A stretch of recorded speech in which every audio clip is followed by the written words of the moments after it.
Welcome to Revitalize and Replant with Mark Clifton, where we equip pastors to take their churches from declining to thriving by pointing them to a new future and a new hope. Join us weekly for encouragement and practical advice in your pastoring journey.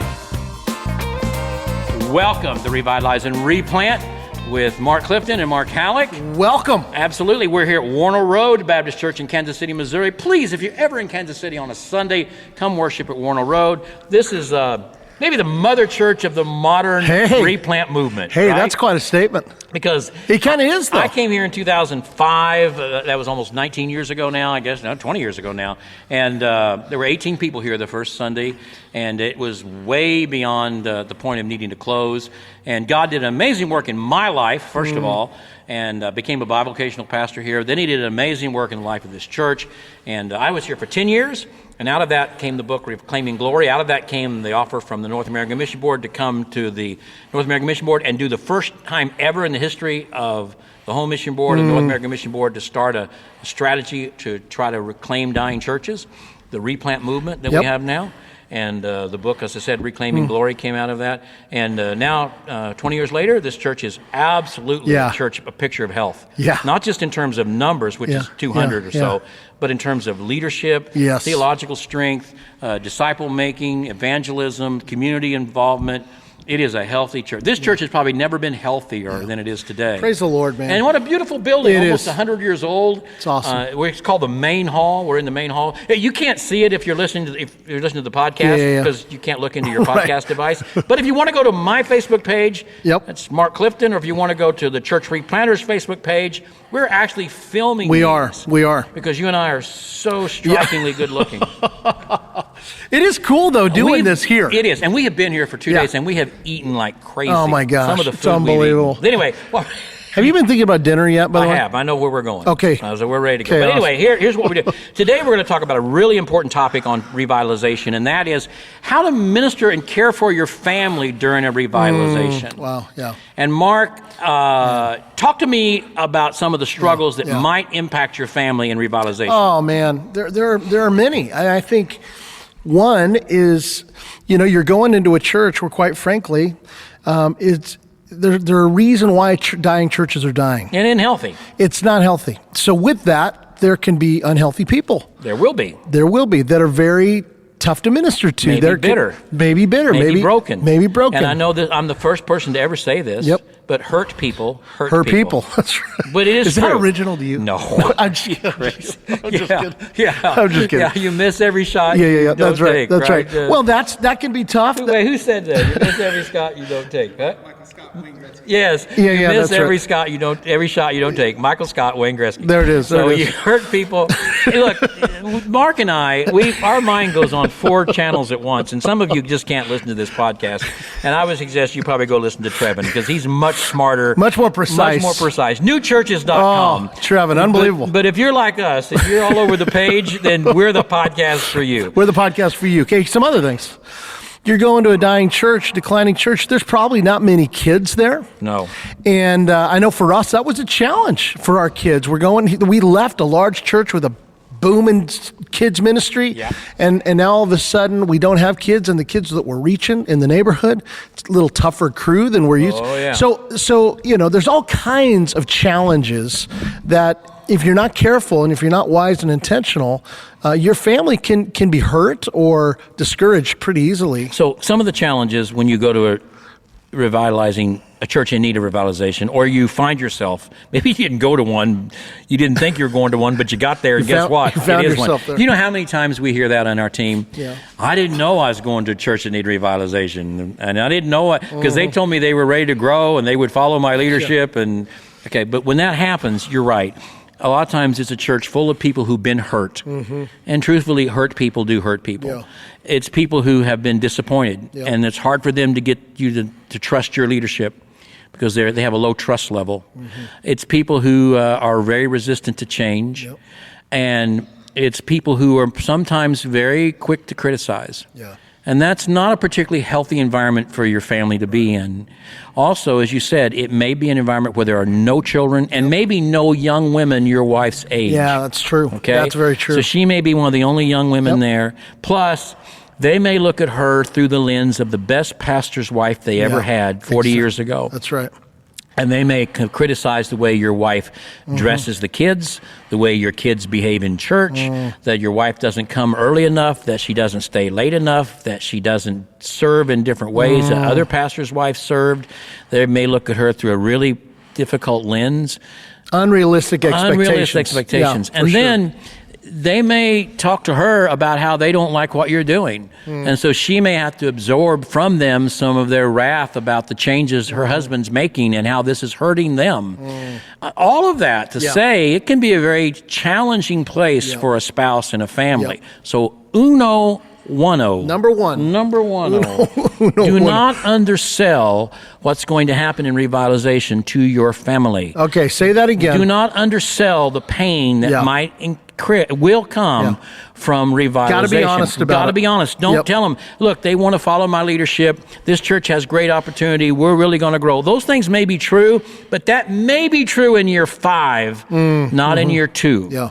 Now, maybe in year 1, they may still be enough of a honeymoon, or they may kind of lay low in the grass. But by the time you start making some real changes, and maybe the church actually begins to grow, some of those people who've been laying low in the grass may start coming up. That's right. And may start, people that maybe were even on the pastor search committee may realize, wait a minute, he's doing stuff that we didn't think he would do, and they may turn on you. Yeah. And so you need to tell your family, look, this is spiritual warfare, and we love these people dearly, but they've been hurt, and they may lash out and hurt us, and they're not our enemy, Satan is, but I'm going to tell you, it could be really hard, and it may even get harder before it gets better.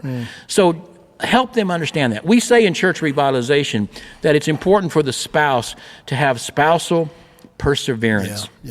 In church planting, it's spousal cooperation. You got to make sure your spouse is on the same page with you. In revitalization, she's not only got to be on the same page, she's got to be able to persevere through the hardship tough stuff that's coming. All right? So that's number 1. Number 2, your children.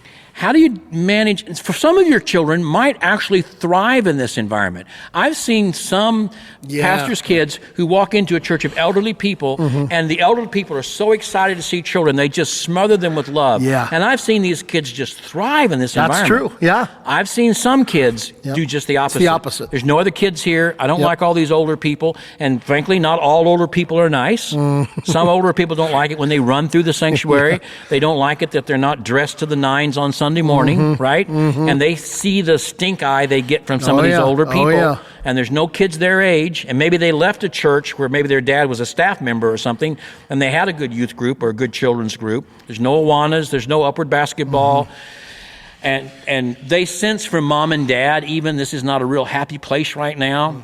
And so sometimes it can be very challenging for your children. So not only for your wife, but for your children. So here are really, I think, 4 ways, like I said, to help with this. Number 1, we've already talked about. Let them know what's coming and don't undersell it.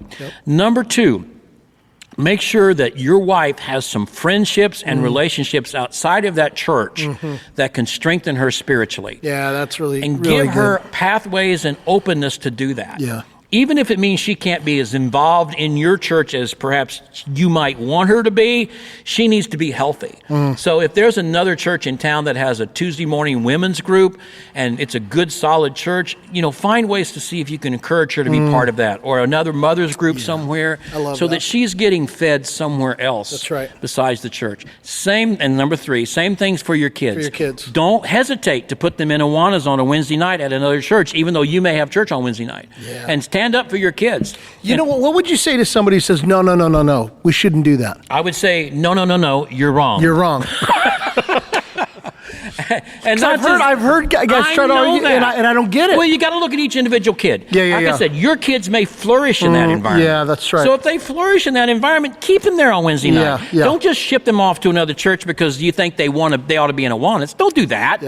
But if you sense your children are struggling spiritually because of this, do something about it. That's right. All right. That's right. That's good. Do something about it. Okay, it's not, your kids are not, you're not to grow this church on the spiritual back of your children, okay? So read your children. If your children are doing fine there on Wednesday nights or Sundays or whatever, whatever. But if you sense that they really need something they're not getting, and especially if they're teenagers, man, don't hesitate to tell your congregation, look, I love my church and I love my kids, and we're going to have a youth group here. But we don't right now. Right. And my kids, and in this season, stand up, and they'll love the fact that Dad stood up for them. Yeah, that's right. And then so find a way for your wife to have friendships and relationships beyond the church. Find a way for your kids, if they need to, and your youth, if they need to be engaged in other youth ministries and children's ministries in your town.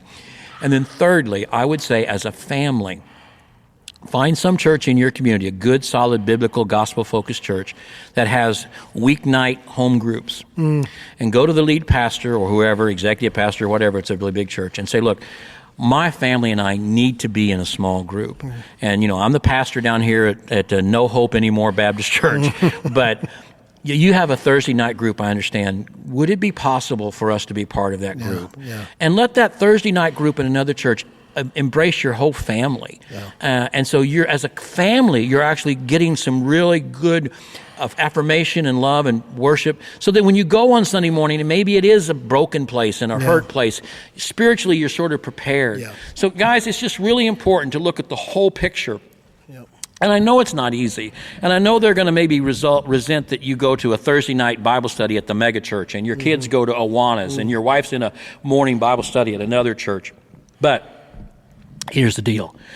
It's going to take all kinds of effort on your part to spiritually renew that church. That's right. And you've got to have a strong family base for that to happen.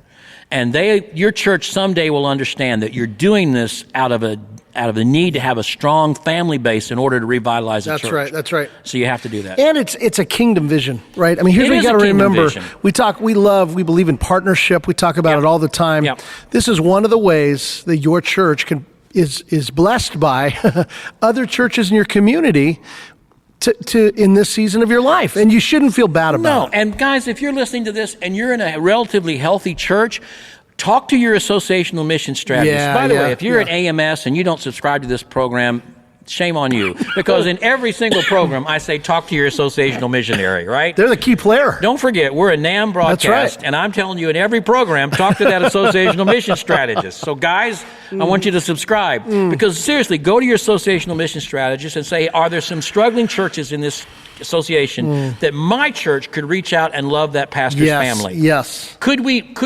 send that husband and wife a gift card on their anniversary and say, look, some of our church members would love to watch your children so you and your wife can go on a date night. I love that. We would like to we're having a spouse retreat. We'd like to invite you and that's how you say, how can I help a dying church? That's one way you can help a pastor of a dying church. Yeah. So go to your associational missionary, ask him to put you in touch with some churches that need that kind of help, and you proactively reach out to those people. That actually will help the pastor when they say, how come your kids are going to Awanas or Upward Basketball at First Baptist? You can say, well, you know what? First Baptist invited them. Yeah. So, okay, that's it. We're done. I love it. Okay, that's all we got for today. Mark and I are going to go change our clothes again, so in the next podcast, we look like it's been another day. And we'll join you again in just a little bit. We'll see you. Thanks for joining us today on Revitalize and Replant. This podcast is brought to you by the North American Mission Board, where we help dying or struggling churches regain health for the glory of God and the good of their communities. If you found this conversation helpful, don't forget to subscribe to the podcast on your favorite platform. To learn more about becoming a replanting pastor or to explore resources about revitalization for your own church, visit churchreplanters.com.